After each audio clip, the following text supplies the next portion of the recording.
भगवान श्री कृष्ण से मेरे सवाल उठते हैं कि ऐसा क्यों किया गया, क्योंकि मैं वहां देखता हूं अगर लड़ाई पौरुष की थी तो लड़ने दिया था, जो जीता वही सिकंदर, जो जीता वो सिकंदर। एक व्यक्ति पूरे जीवन भर संघर्ष करके आया है, पूरी जिंदगी उसने तपस्या की है, आपने उसको अपमानित किया। उस वक्त तो भगवान नहीं आए थे। कई बार हम ये कहते हैं ना, अब हम रो रहे थे, हाँ, या जब चीरहरण हुआ था तब आए तो उस समय क्यों? उस समय भी आ सकते थे, उस समय क्यों नहीं आए? और अगर नहीं आए और पौरुष की कहानी होती, सबसे महान अर्जुन क्यों? कर्ण को महान बन जाने देते। एकलव्य की भी बारी आ सकती। हाँ, इसमें यह है कि सवाल एकदम करेक्ट है। कुंती एक माता के तौर पर अपने पुत्रों से बाद में क्यों नहीं कह पाई? बाद में तो कह सकती थी, बाद में तो कहा था कि नहीं, युद्ध के समय कि आप वध करना, आप घायल कर देना।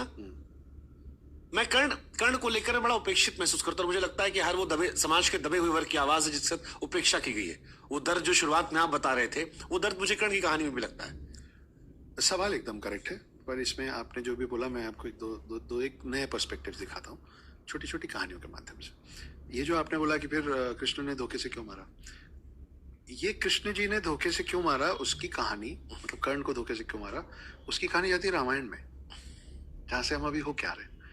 तो बाली और सुग्रीव दो भाई थे। हाँ, सुग्रीव का साथ दिया राम जी ने, और बाली के पास ये क्षमता थी कि वो जिससे लड़ेंगे उनकी आदि शक्ति खींच लेंगे, तो उनको हरा पाना इम्पॉसिबल था। बाली ने रावण को हराया था। बाली ने, याद है मुझे, रावण को हरा दिया था। और जाते जाते राम को बोले भी थे कि मेरे साथ मित्रता करते तो रावण को आपके चरणों में लाके फेंक देता मैं, ये क्या कर दिया आपने। लेकिन उन्होंने प्रॉमिस कर दिया था सुग्रीव को कि मैं तुम्हारा साथ दूंगा, तो राम ने धोखे से एक तीर चलाया था, बाली उस तीर से मरे थे। तो मर्यादा पुरुषोत्तम राम के साथ एक ये लगा हुआ है कि बाली को गलत तरीके से मारा। अब जब ये पूरा खत्म हो गया, फिर अभी हमने बात की कि कैसे हनुमान जी के लिए अंगूठी गिरा के राम विष्णु रूप में बैकुंठ धाम पहुंचे। जब वो बैकुंठ धाम पहुंचे तो उनके पास सूर्य और इंद्र आए गुस्से से, बोले हम नहीं खेलेंगे, ये फाउल है। तो बोले अरे एक जीवन जी के अभी थका आ रहा है, थोड़ा आराम तो करने दो, तुम लोग को क्या हो गया। बोले नहीं, आप वहां गए थे, आप लोग ने हमारा गेम बिगाड़, आपने हमारा गेम बिगाड़ दिया। बोले मैं समझा नहीं।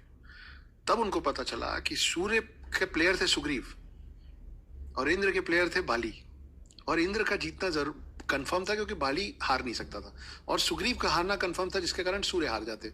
लेकिन भगवान आके ही तो करते ना, टेबल स्टर्न। ये आए और इन्होंने घुमा दिया, जिसका जीतना तय था वो हार गया, जिसका हारना तय था वो जीत गया।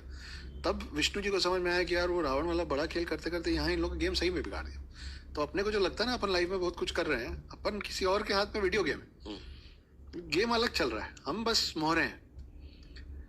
तो विष्णु जी ने बोला कोई बात नहीं, अगली बार जाऊंगा तो इसको बैलेंस आउट कर दूंगा, अगली बार गलत को गलत से सही कर देंगे, बैलेंस आउट कर दूंगा, तुम्हारा जो गेम बिगाड़ा हूं वो 1-1 कर दूंगा। अभी 1-0 हो गया।